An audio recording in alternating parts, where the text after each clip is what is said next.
সেই দূরত্বকে ব্যবহার করে হেজিমনিক ভারত এবং পতিত ফ্যাসিবাদ শেখ হাসিনার দোসররা বাংলাদেশে বিশৃঙ্খলতা এবং সেনাবাহিনী সম্পর্কে জনমনে সন্দেহ সৃষ্টির অপচেষ্টা চালিয়ে যাচ্ছে। উদাহরণ হিসেবে আমি আপনাদের এখন একটি ভারতীয় পত্রিকার একটি সাম্প্রতিক নিউজ আপনাদেরকে দেখাচ্ছি। ইন্ডিয়া টুডে 27 মার্চ 2025 বাংলাদেশ সম্পর্কে একটা আর্টিকেলের শিরোনামটা দেখুন, কোন উস্কানিমূলক শিরোনাম হচ্ছে হোয়াটস on Bangladesh army chiefs mind. একটি ভারতীয় পত্রিকা ইন্ডিয়া টুডে কিন্তু যেসব পত্রিকা না, ইন্ডিয়া টুডে ভারতীয় যে বর্তমান হিন্দুত্ববাদী সরকার মোদী সরকারের ইংরেজি মাউথপিস হচ্ছে ইন্ডিয়া টুডে। সেই ইন্ডিয়া টুডেতে বাংলাদেশের সেনাবাহিনী প্রধান সম্পর্কে বলা হচ্ছে হোয়াটস on Bangladesh army chiefs mind. তার মানে ভারত পরীক্ষা করছে যে বাংলাদেশের আর্মি চিফের মাইন্ডে কি আছে। এবং সেই আর্টিকেলে আওয়ামীপন্থী বাংলাদেশে একজন ব্যারিস্টার, আমি মনে করি সে একজন ভারতীয় এজেন্ট, ব্যারিস্টার তানিয়া আমির কি কমেন্ট করেছে দেখেন।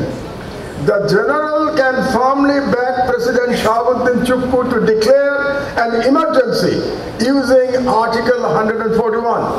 The President can dismiss the interim government and set up a new team to hold early and inclusive elections.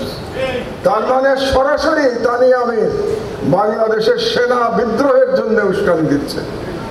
আমি আশা করেছিলাম এই গত 1 মাসের মধ্যে ব্যারিস্টার তানিয়া আমিরের বিরুদ্ধে রাষ্ট্রদ্রোহের মামলা হবে।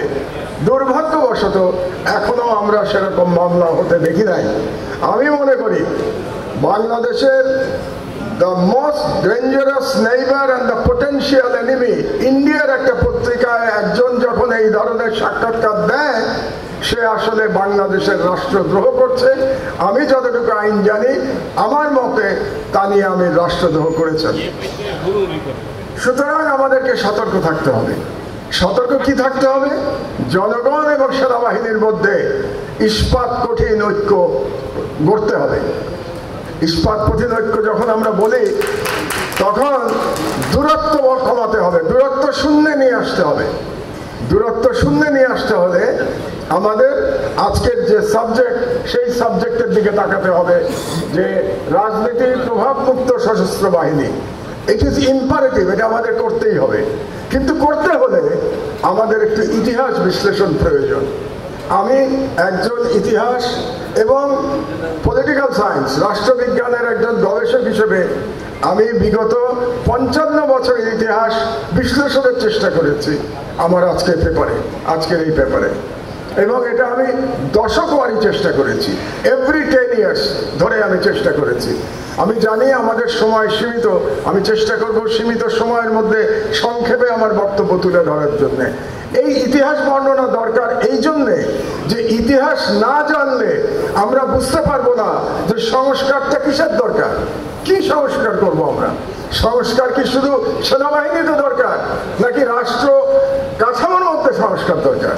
এটা বুঝবার জন্য আমাদের একটি ইতিহাস বিশ্লেষণ প্রয়োজন। আমি একজন গবেষক হিসেবে নির্মোহ